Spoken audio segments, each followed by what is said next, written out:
안녕하세요. 저는 인천대학교 체육학부에서 초빙 교수를 맡고 있고요.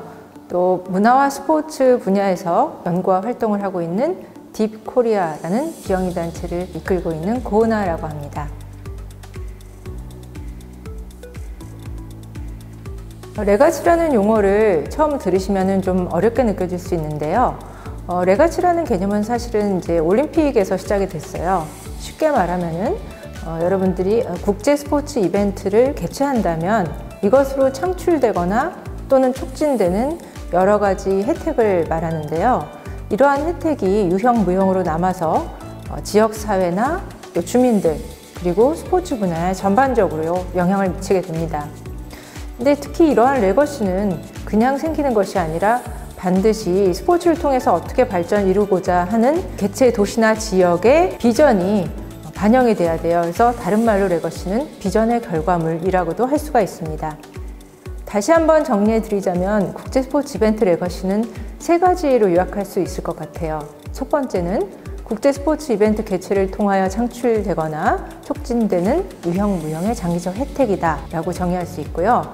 두 번째로는 이러한 혜택은 개최 도시나 지역의 비전이 반드시 반영돼야 되기 때문에 이것이 레거시 창조에 아주 중요한 역할을 한다.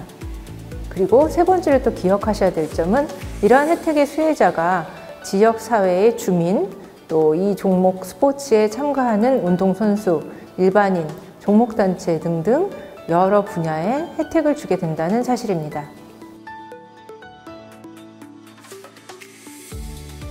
또 레거시라는 용어와 지속가능성이라는 용어를 같이 사용을 하다 보니까 이게 어떤 뜻인지 조금 또 구분해 드려야 될 것 같아요. 지속가능성이라는 것은 국제 스포츠 이벤트 개최를 통해서 추구하는 혜택이 미래 세대의 지속적 발전으로 이어져야 한다. 그래서 지속 가능해야 한다라고 해서 지속 가능성이라고 하고요. 레거시는 우리말로는 유산이라고 하는데 국제 스포츠 이벤트 개최를 위해서 투입된 유형과 무형의 자원이 장기적으로 어떠한 가치나 효과를 창출하는가를 의미합니다. 두 가지 용어가 상당히 비슷한데요. 굳이 이제 구분을 해드리자면 지속 가능성이 준비 과정에 좀 더 초점을 맞춘다면 레거시는 개최 이후에 어떠한 효과가 있는지 부분에 초점을 맞추고요. 특히 투자된 금전적 비용이 있기 때문에 이 비용이 이후에 어떠한 인프라나 시설이나 또 효과를 남기는지라는 상호 활용 방안에 좀 더 초점이 맞춰집니다. 지금 말씀드린 레거시 또는 지속가능성 개념은 최근에 아주 강조가 되고 있고요. 그래서 국제 스포츠 이벤트를 개최할 때 국제연맹들이 개최를 준비하는 도시에 꼭 이러한 지속가능성 또는 레거시 개념을 비드 파일에 포함시키도록 강조를 하고 있습니다.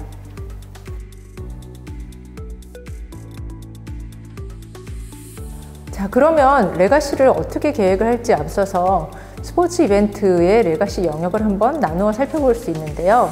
지금 여러분께 보여드리는 7개 영역은 IOC에서 2017년에 발간한 레거시 스트래테직 어프로치라는 보고서에 나타나 있습니다. 이 7개 영역은 첫째, 스포츠 발전, 둘째, 스포츠를 통한 사회 발전, 셋째, 인적 기술과 네트워크 및 혁신, 넷째, 문화 및 창의성 발전, 다섯째, 도시 개발, 여섯째, 환경 개선, 그리고 일곱째, 경제적 가치 및 브랜드 자산입니다.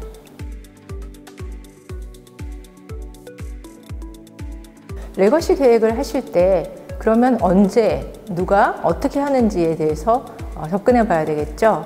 먼저 레거시 계획은 언제 세우는가, 그 수립 시기는 유치 전략을 수립할 때부터라고 말씀드릴 수 있어요.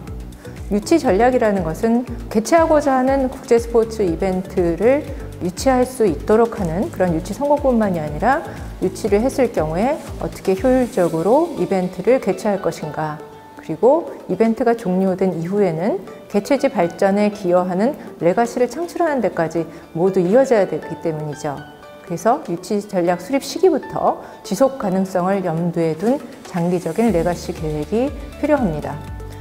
만약에 이런 계획 없이 이벤트를 유치하는 경우에 나중에 이벤트 개최 이후에 다양한 문제가 발생한 사례가 굉장히 많거든요. 그래서 이러한 시행착오를 반복하지 않기 위해서는 반드시 장기적 관점의 레가시 계획을 수립할 필요가 있습니다. 그렇다면 레가시 계획은 누가 중심이 되어 수립해야 할까요? 레가시 계획을 포함한 유치 전략 수립은 유치위원회 혹은 이것이 만들어지기 이전의 초기 단계인 유치추진단에서 할 수가 있습니다. 유치위원회는 지방자치단체를 중심으로 구성이 되면서 필요에 따라 중앙정부로부터 파견된 공무원, 민간 분야 전문가 등으로 이루어지게 되는데요. 특히 이 레가시 계획을 포함한 유치전략 수립에는 지방자치단체뿐만이 아니라 종목단체와 전문가의 적극적인 참여가 필요합니다. 그렇다면 레가시 설정은 어떻게 접근해야 할까요? 국제 스포츠 이벤트를 유치한다는 이런 의사결정은 사실 이 지방자치단체에서 어떻게 앞으로 발전해 나갈까 하는 장기적이고 광범위한 발전 계획 안에서 이루어져야 합니다. 그래서 레가시 설정 역시 이 이벤트뿐만이 아니라 해당 지방자치단체의 장기적인 발전 계획을 기반으로 해서 함께 이루어져야 되겠고요.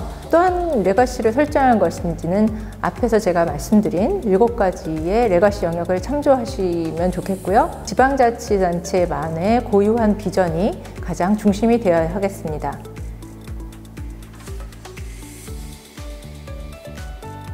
국제 스포츠 이벤트 개최에 앞서서 레가시 설정을 잘해서 많은 혜택을 누리고 있는 국내 우수 사례를 살펴보겠습니다. 먼저 덴마크의 수도인 코펜하겐의 경우에 2011년에 UCI 로드 챔피언십 개최를 준비하면서 대회를 전후해서 상당한 수의 사이클 대회를 유치했고요. 그러면서 전 세계적으로 유명한 사이클 도시로 거듭나게 됐습니다. 특히 코펜하겐 시민이 사이클에 대한 사랑이 깊었고요. 스포츠 이벤트 덴마크라는 전문 정보기관의 지원하에 지금까지도 사이클 도시로서의 명성을 떨치고 있습니다. 스코틀랜드의 글래스고는 2014년에 커먼웰스 게임을 개최했어요. 당시의 이벤트 개최로 인한 즉각적 경제적 효과도 컸고요. 이후에도 크고 작은 국제대회를 지속적으로 유치를 해서 경제적 효과는 물론 주민의 스포츠 참여 기회도 확대하는 좋은 결과를 보고 있습니다. 우리나라의 경우에 창원이 사격도시로 지금 발돋움하고 있는데요. 2018년 세계 사격 선수권회의 성공적 개최로 해외에 널리 이름을 알렸고요. 2018년 전후해서 지금까지도 크고 작은 사격대회를 지속적으로 개최를 하고 있습니다. 이러한 성공의 이면에는 창원시가 적극적으로 주도하여 지역사회의 협조를 이끌어낸 것이 큰 역할을 했다고 평가되고 있어요. 통영은 2019년부터 매년 ITU 트라이애슬론 월드컵을 개최를 해왔는데요. 2019년에 20주년을 맞았고요. 엘리트 선수뿐만이 아니라 동호인의 참가도 전 세계적으로 활발해서 가족까지 동반하고 오는 관광 효과를 톡톡히 높이고 있습니다. 현재 세계적으로 유명한 부산국제영화제는 사실 1997년에 부산 동아시아 대회를 기점으로 시작이 됐고요. 스포츠 행사는 아니지만 이 스포츠 이벤트를 통해서 부산의 고유한 축제를 자리 잡게 함으로써 현재도 문화적 경제적으로 굉장히 좋은 성과를 거두었다고 평가되고 있습니다.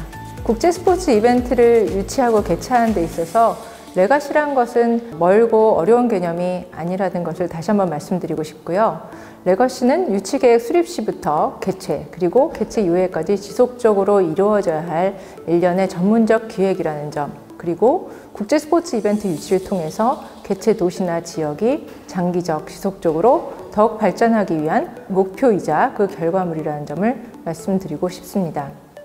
국제 스포츠 이벤트를 처음 유치하는 지역의 경우에 레거시 설정이 좀 어려운 문제로 다가올 수가 있습니다. 하지만 오늘 말씀드린 대로 우리 지역에 가장 적합한 스포츠 이벤트는 무엇인지, 그리고 이 이벤트를 통해서 우리 지역이 장기적으로 어떻게 발전해 나가고자 하는지를 면밀히 준비를 하시면은 성공적인 유치와 개최, 그리고 레거시 효과까지도 잘 얻으실 수 있을 것으로 생각됩니다. 감사합니다.